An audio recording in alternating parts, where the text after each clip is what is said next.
Welcome to Cyber Inspiration Podcast. My name is Evgeniy. I have been around cybersecurity for the last 20 years and I have a lot of experience working with a variety of cybersecurity vendors. My main work is vendor consulting and cybersecurity advisory for companies. As part of my passion in technology and cyber, I've been intrigued to learn how a company starts. I started the podcast to understand the thinking process and what motivated people to start their own company. This podcast is affiliated with Security Architecture Podcast. It's a pleasure today to talk to Kevin about his journey and his company. Kevin, can you please introduce yourself and what do you guys do for a living? Absolutely. Good morning, Evgeny. It's great to be here on the Cyber Inspiration Podcast. I really enjoy the stories that you highlight about founders and why they start companies. Behind most cybersecurity companies, there's a moment, right, where someone realizes something important, that cybersecurity shouldn't just be paperwork. It's about engineering. And that realization is really what led me to start ISSE Services. So we're going to go a bit more into the depth. So you guys been around for a long time, 15 years, 20 years? Yeah, so we have been around for 20 years, actually. We started very small, just Angela, Wayne, and I doing some consulting work for a former employer. Today, we've got about 30 employees, and we're growing quickly. In fact, we're on track to nearly double in size this year. Our growth has been steady and organic, but primarily built on reputation and trust. So we'll go more about what exactly you guys do. But before that, I do want to go back in time, 20 years ago. Remember Back in the Future? It's probably already happened, the movie. We still don't have flying cars. Right. But what happened? You mentioned you were working for someone. What was the click? You didn't like what's happening. You saw the need. And exactly 20 years ago, there was already managed services companies, but it was just the beginning. I was actually starting to work for one as well during this time. So let's go. Tell me what happened. Perfect. It's easy. The inspiration was pretty simple. I wanted to build security beyond compliance. So early in my career, I wrote security accreditation, AFSSI 5021 and all kinds of other different certifications like that. But in many cases, it was a documentation exercise that was designed to convince somebody that a system could operate at an acceptable level of risk. But the paperwork didn't always reflect reality. When I started working on the Minuteman III Intercontinental Ballistic Missile program, everything changed. On that program, you couldn't rely on paperwork, right? Just having a piece of paper or doing a special dance and throwing holy water on it just doesn't work with the Minuteman III.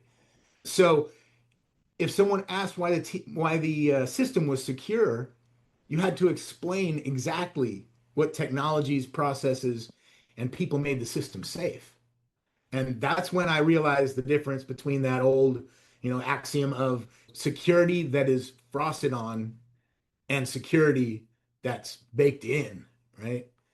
That experience ultimately inspired me to build a team that helps organizations design, build, and operate systems, not just secure them. Secure by design, it's definitely very, very close to my heart. I was recently presented to a bunch of startups founders about how we don't want to duct tape cybersecurity, and we're doing it right away, especially now with wipe coding, when anyone, including me, can write their own programs in about a day, but it doesn't mean they're secure. Right. So great. You also mentioned compliance. I don't like thinking about this. What was the major compliance 20 years ago? There was ISO already. There was no SOC 2. I don't think so. There was SOC 2. What was the main one? So in the Department of Defense, or for the Air Force in Department of Defense, it was AFSSI 5024-1. Right. There really wasn't an accepted compliance framework back then. NIST, in cybersecurity was very young back then, but there really wasn't anything for compliance back then.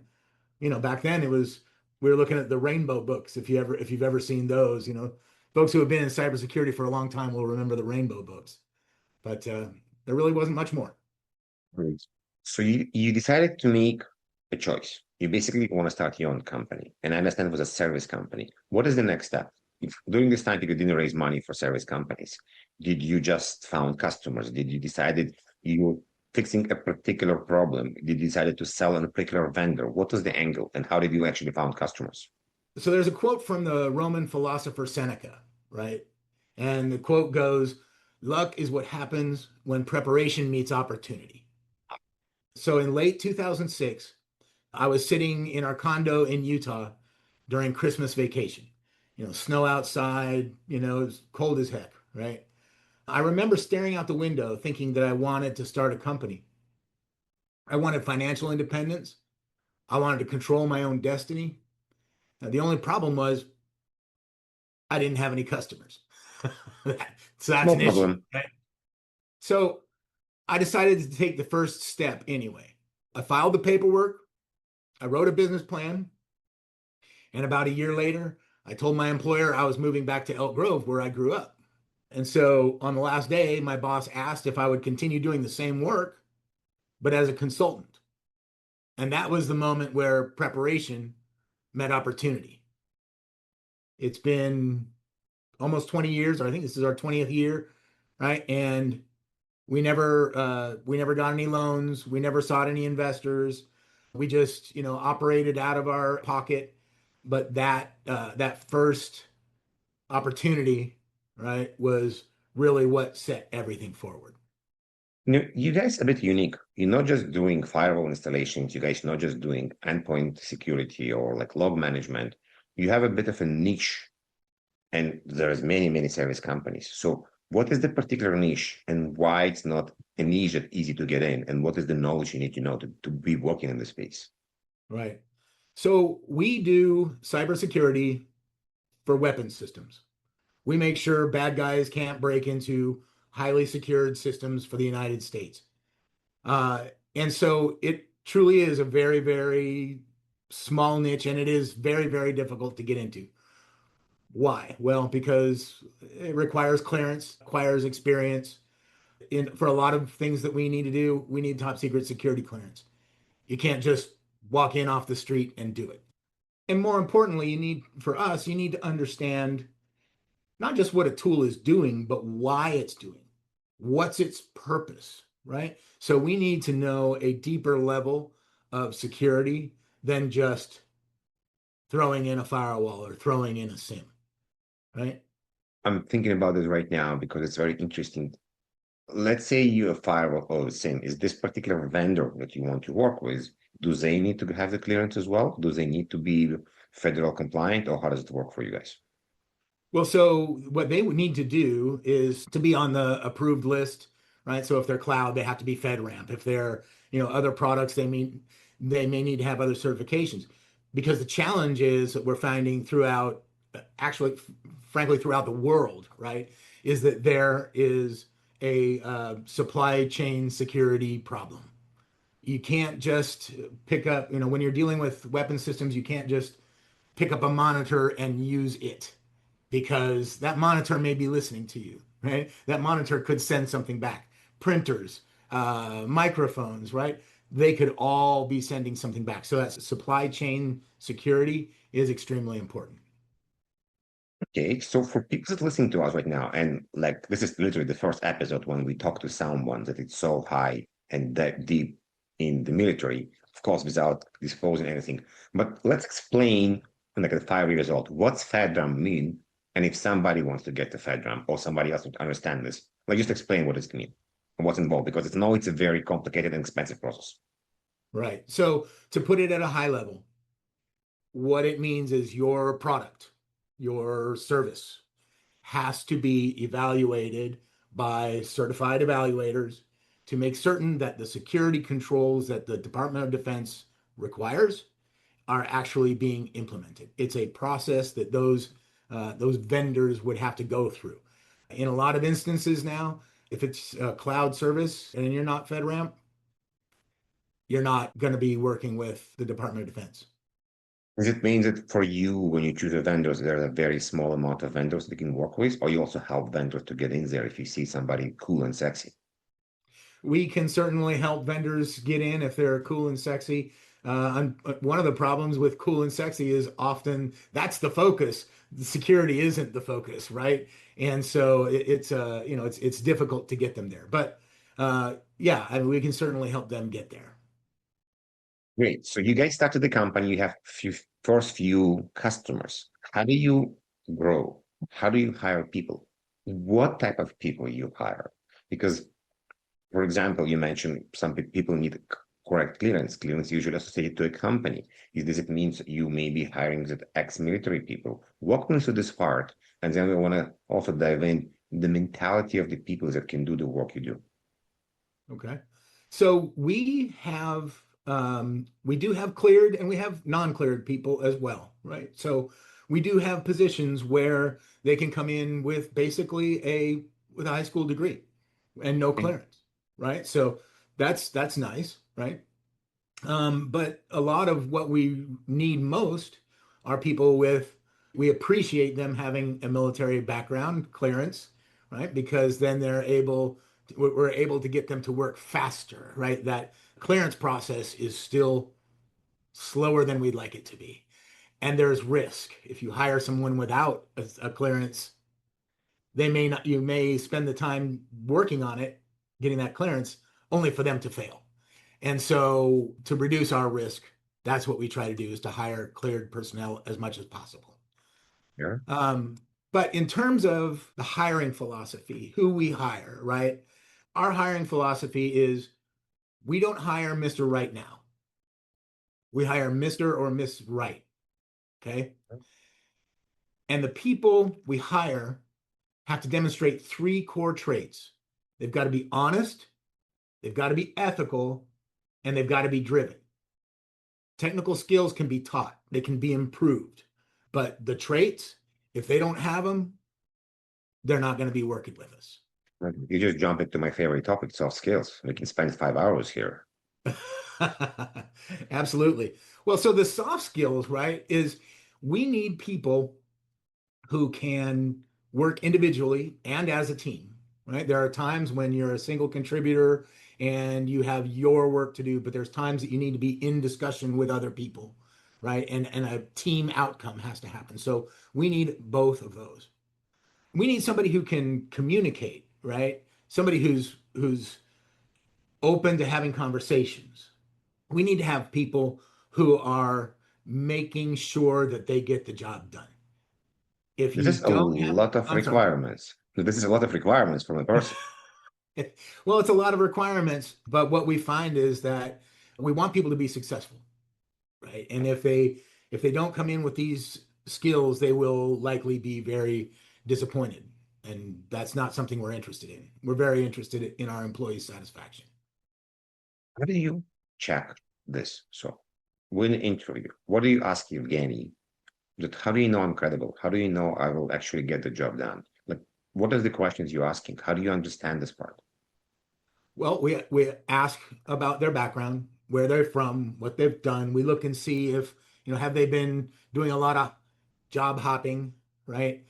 Because that shows, that, maybe they aren't very consistent, right? We also take a look at them, right? We take a look in their eyes, right? Shiftiness, inability to answer, right? Those things, while not necessarily anything that's wrong or bad, it's just simply that they're not able to focus on the task that's at hand. And so certainly there are allowances that we make. Not everyone has the ability to, directly focus, but they have to be for the right job, right? One part that I'm curious is you mentioned interesting traits, but what if I don't have curiosity? Cybersecurity is one of these parts that always changes. Like, what if I don't curious to learn something new or dive into a problem? How do you check for this? Really good question. A lot of times that is one of those traits that is difficult to teach, right? If it's the right person for that job, we will then have them participate as a team, and the team can help challenge them. It is difficult. Some people think very black and white, right? You think that the system is going to work right, but you don't account for the fact that someone may try to do it wrong, right? Intentionally. And so we challenge them to think that way. Interesting way. I like the idea of taking people a bit out of the comfort zone and push them. I prefer this way as well. So let's get back to growing the business. You guys started three of you. You're hiring people. How do you do marketing? Like you're working in such an interesting space. Not really good put on Facebook or LinkedIn. So how do you promote your services that people know who you are? Well, so the challenge with that is that I personally am not the type who likes to brag. Okay. And when you're working for companies that are doing strategic weapons, it's important that you don't go shooting your mouth off all over the place. So so I will say that marketing has been challenging for me. So what we've done, our key to growth has been do good work and more work will come. Do good work, more work will come. Lather, rinse, repeat, right? In that instance, it's a very slow growth process. And sometimes it frustrates people that you're not growing faster. But what it does is it builds a solid portfolio of clients who want to be with you and who are there and will find ways to help you succeed. More recently, I'm breaking out of that comfort zone and working on marketing and advertising. And we want to tell the world, the good things that we can do for them. Here. Now you're growing and you kind of slowly adjusting and you're getting new customers. What was the point, and you've been around for 20 years, that you realize you're on the right pace, you're on the right market, there's no need to pivot, you just need to continue and grind? Uh, I think that for me, the point when I said, okay, we've made it was when we received a very, very long contract. And very, very long contracts in the military are very few and far between. I won't specify particularly which one it was, but it's in excess of 15 years. So that is a very significantly long project. And when that happened, I said, okay, we're here. We have a solid foundation. They trust us. Let's go. Right. It's a good way to, this is definitely a good way to grow. Now, for you personally, when you're dealing with problems, I'm wondering, what is, because we all have bad days, what is your way to kind of get back to yourself, get back to your horse? Do you meditate? Do you run? Do you dance? Do you do something else? Like, how do you deal with this? Oh, well, I truly remember that there are good days and there are bad days, right? You have to remember that what you're going through will change. It will get better. It can get better. One of my favorite quotes is from the book called Good to Great. I don't know if you've ever read that one, but there's a concept of the Stockdale paradox, right? Okay. And essentially what it's saying is accept the reality for where you are and have undying faith in an eventual good outcome, right? And it was basically from Admiral Stockdale, who had spent a lot of time in Hanoi Hilton, and he said that the people who died early were those who had their hopes up way too high. They believed that they were going to be out before Christmas. Christmas came, they didn't get out. Easter came, they didn't get out, right? And so what Stockdale says is they died of a broken heart. And when he was asked, well, who survived? He said it was the people who were able to accept the reality for where they are and then have undying, unwavering faith that things will get better. And so that's what I always try to remember, hey, why am I here? What happened? How did we get to this point? Okay, what are we going to do to get better? And let's go. Love this. I love this. I have another question, and it's less about you, more about people that are listening to us. I recently presented in a group of veterans that basically switching from military to cybersecurity career. And for people that used to be in the military and switching or adopting the cybersecurity career in not military, what would be the advice for them? And I'm really kind of following you right now, believe it's going to be better, but maybe something you can know from your career in the military, from your career right now, what can help them to understand more about the possibilities and the what's available for them. Right. When I was in the military, I always thought there aren't good job prospects for me afterward. Right. I was an ammo troop. I built bombs and bullets, nuclear and conventional, right? I'm like, who needs this kind of work, right? What I found when I got out was that those additional duties that had been assigned, so say you're in fuels, POL, right? You may be dealing with a lot of MSDSs or a lot of hazmat certification, right? Take that, take those extra duties, embrace those extra duties, right? And use them to parlay into something better when you get out of the military, right? So for me, it started with I built bombs, right? One day I was in a conventional maintenance bay building bombs, and the bomb chief came to me and said, "Hey, come with me.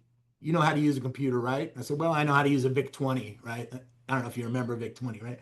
But I went back, so I went with him, and he opened up this big room. We always wondered what was in this building, right? And it was this huge mainframe system, with a big, humongous floppy disks like this, and the Mm-hmm. spinning drives, right? The tape drives. And I said, "What's this?" And he says, "Well, this is a CAS-B. It was called CAS-B." And he said, "You're going to operate that." I said, "I don't know how to use a computer. I don't know how to do this." He said, "Well, you're the only one that knew how to use a VIC-20 or whatever, right?" And that was in 1990. So what started as a side job became the basis for what I have now. So going back to it, back to your original question, look for those things that you did unique within your career. And when you're in your career, always be looking for those unique opportunities. Accept the additional duties. Love this. Kevin, thank you very much. I love the story. I love the work you guys doing. It's very important work for cybersecurity and for your story as well. Thank you for coming to the podcast. All right. Thank you, Evgeny. Have a good one.